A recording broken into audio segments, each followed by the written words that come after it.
নমস্কার, আমি আচার্য দেবজিৎ, অ্যাস্ট্রো দেবজিৎ চ্যানেলে সকলকে আমার স্বাগত। বাঙালির উৎসব শারদীয়া উৎসব, দেবীপক্ষর সূচির আগমনের মহালয়া। এই মহালয়া এমন এক তথ্য যেটা বাঙালির কোণে কোণে মহালয়ের আগমনের সুর উমা আমার ধরিত্রীতে আসছে, অর্থাৎ মহালয়া। সাধারণত ভাবে পিতৃপক্ষের শেষের অমাবস্যাকে বলা হয় মহালয়া। প্রথমত পিতৃপক্ষ এমন একটা তিথি, এটা আমাদের আগে খুব জানার খুব প্রয়োজন। পিতৃপক্ষ এমন এক তিথি পূর্বপুরুষের আশীর্বাদ পাওয়ার জন্য, আর পূর্বপুরুষেরা যারা পরগমন করেছেন তারাও তাদের ফ্যামিলির কাছে, পরিবারের কাছে আসার জন্য ব্যাকুল হয়ে যায়। সেই তিথি হলো মহালয়া তর্পণ, পিতৃপক্ষর সূচি আগমন, মহালয়া দেবীপক্ষর সূচি। আমরা এই পিতৃপক্ষ এই জন্য পালন করি, যে যে ব্যক্তির বাবা মা পরগমন করেছেন ওনাদের উদ্দেশ্যে জল দান, তর্পণ, নিয়ম কানুন আমরা করি। কারণ কেন? পূর্বপুরুষ জল নিতে আসেন,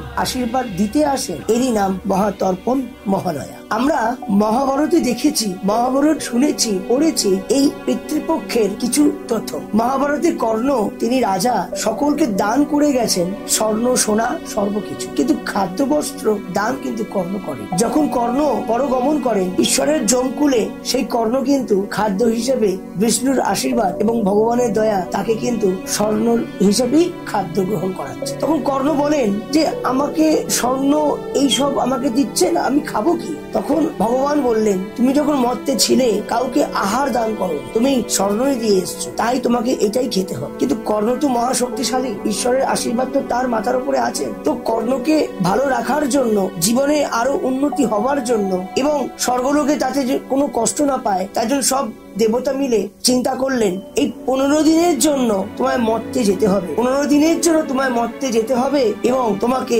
দান করতে হবে। তাই এই তর্পণ পিতৃপক্ষের যোগে মহালয়ার তিথিতে এই তর্পণ সূচিত হয়। কর্ণ স্বয়ং দান করেন, পূর্বপুরুষের আশীর্বাদ, পূর্বপুরুষকে জল দান আমরা শুনেছি, আমরা জানি। আমি সংক্ষেপে বললাম। তাহলে কর্ণদেব তিনি এই তর্পণ সূচিত করেন, যেখানে মহালয়ার অমাবস্যায় পূর্বপুরুষকে জল দান। দেবীপক্ষ মহালয়ার অমাবস্যা কেটে যাবার পরে দেবীপক্ষ সূচিত হয়। আগমন আমার উমা ধরিত্রীতে আবাহন করছে। এটি তো অকাল বোধন। শ্রীরামচন্দ্র লঙ্কায় মহাপ্রলয় করে সীতাকে হরণ করে নেয় রাবণ। রামচন্দ্র এই যুদ্ধের দ্বারায় তিনি জিতবেন, সীতাকে বাঁচাবেন, তার জন্য রামচন্দ্র স্বয়ং দেবী দুর্গা পূজার আশ্রিত করেন, পূজার আবির্ভাব করেন শ্রীরামচন্দ্র। এটি আশ্বিন মাসের মহালয়ার পর দেবীপক্ষ সূচিত রামচন্দ্র সীতাকে বাঁচাবার জন্য এই দুর্গাপুজো হয়েছে শরৎকাল। তাহলে এই দুর্গাপুজো আমাদের বাঙালির এত বড় তিথি, এত আনন্দের তিথি। এই যোগে ষষ্ঠী থেকে দশমী পর্যন্ত কিছু ছোট ছোট ক্রিয়া যদি আমরা করতে পারি,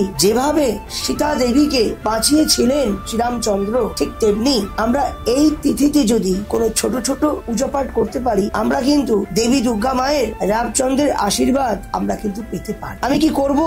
আমরা এটাই বলি, ষষ্ঠীর দিন তিথিতে ঘরের সন্তানকে ভালো রাখার জন্য, মায়ের আশীর্বাদ পাওয়ার জন্য একটি কলা গাছ ষষ্ঠীর দিনেতে আপনি রোপণ করবেন নিজের গৃহ মন্দিরে, নিজের বাড়ির ছাদে, নিজের জমিতে। ছোট্ট টবে একটি ছোট্ট কলা গাছ, আর কি করবেন? হলুদ কাপড় দিয়ে আপনি কলা গাছটি মুড়ে দেবেন এবং ধূপ বাতি আপনারা ওই কলা গাছে পুজো দেবেন। কারণ কলা গাছটি স্বয়ং মা দেবী অন্নপূর্ণা, দেবী ভবতারিণী, দেবী মা চামুন্ডা, দেবী মা দুর্গা দশভুজা দেবী। তাই এই দেবী পক্ষের সূচিত দুর্গা পূজায় আপনারা এই পুজোটি করুন। কলা গাছকে দেবী দুর্গা হিসেবে আপনি পূজিত করুন, দেখবেন আপনার বাড়িতে সুখ, শান্তি, সমৃদ্ধি অবশ্যই আসে। এইভাবে গাছটিকে আপনি বড় করুন। এই কলা গাছটির বৃক্ষকে আপনি জল দান করুন, ছোলার ডাল দিয়ে, হলুদ দিয়ে আপনি কলা গাছে আপনি অভিষেক করুন। দেবী মা দুর্গার আশীর্বাদ আপনারা পান। এবং ব্যবসা বাণিজ্যের জন্য, ঘরের সুখের জন্য আপনি এই ক্রিয়াটি করুন। অষ্টমী অথবা নবমী তিথিতে অশ্বত্থ পাতা,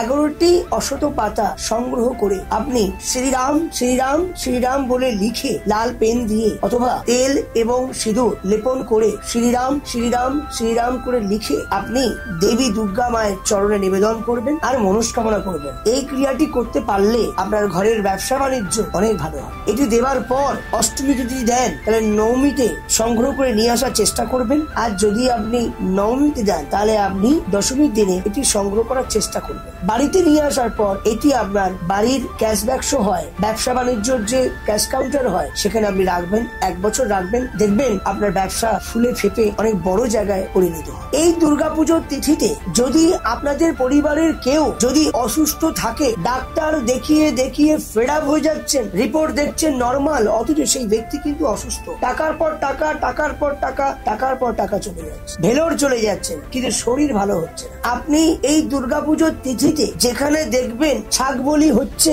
সেই জায়গায় মাথায় রাখবেন লাউ, কুমড়ো, যদি আপনার আখ, ক্যাটালি কলা যদি বলি হয়, সেটা দিয়ে কিন্তু কাজ হবে না। যদি ছাগ বলি হয়, তাহলে এই ছাগ বলির জায়গায় আপনারা খেয়াল করে রাখবেন, যে ছাগ বলি হচ্ছে দেবী দুর্গার নামে যে পূজিত হচ্ছে, সেই ছাগ বলির কাত্তান যেটা হয়, সেই কাত্তানের ধোয়া জল বাড়িতে নিয়ে এসে সংগ্রহ করবে। সেই কাত্তানের জল আপনারা সংগ্রহ করবেন, সংগ্রহ করে বাড়িতে নিয়ে আসবেন। নিয়ে আসার পর যে বাড়িতে যে ব্যক্তি অসুস্থ আছে তাকে একটু খাইয়ে দেবেন। আর সাথে কি করবেন, বাড়ির যে চৌকাট আছে, মেন এন্ট্রেন্স, এই চৌকাটে একটু ছিটিয়ে দেবেন। আর যতজন পরিবারের সদস্য আছে, সেই সদস্যর মাথায় একটু করে ছিটিয়ে দেবেন। দেখবেন আপনার পরিবারে যে রোগে মানুষ ভুগছে, সেই রোগ থেকে অনেক অনেক অনেকটা ভালো হয়ে যায়। তাই সকলে ভালো থাকবেন, সুস্থ থাকবেন, নিজের খেয়াল রাখবেন, এবং দুর্গা মা আসছেন, মা আসছেন, উমা আসছেন, ভালো করে আনন্দ করুন, সুখে থাকবেন, ভালো থাকবেন। জয় মা। দেবী দুর্গে দুর্গে রক্ষণে রক্ষণে স্বাহা, দেবী দুর্গে দুর্গে রক্ষণে রক্ষণে স্বাহা, দেবী দুর্গে দুর্গে